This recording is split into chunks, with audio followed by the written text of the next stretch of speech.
Adiala jail high alert, water cannon पहुंच गए, अलीमा खान धरने में डट गईं।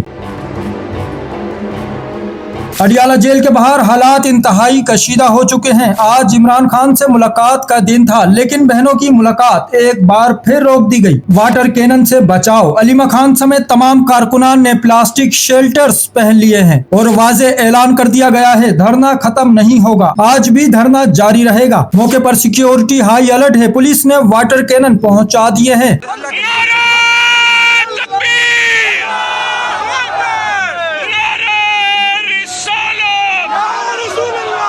जबकि मुतवक्का क्रैकडाउन से कबल फिजा में कारकुनान और अवाम की जानिब से अल्लाहू अल्लाहू का जिक्र। इस वक्त भी पार्टी रहनुमा और कारकुनान की बड़ी तादाद अडियाला जेल के बाहर मौजूद है और सूरत हाल किसी भी वक्त नया रुख इख्तियार कर सकती है। नाजरीन, आप तमाम से दरख्वास्त है, ये वो हकाइक हैं जो आजकल आपको देखने में नहीं आ रहे। हम वो खबरें सामने ला रहे हैं जो जमीनी सतह पर पेश आ रही हैं। अगर आप सच जानना चाहते हैं तो हमारे साथ जुड़े रहें। चैनल को फॉलो सब्सक्राइब करें, वीडियो को लाइक करें, अपनी राय कमेंट में दें और इस आवाज को आगे तक पहुंचाएं। चैनल को सब्सक्राइब करें, फॉलो करें, वीडियो को लाइक और शेयर करें। शुक्रिया।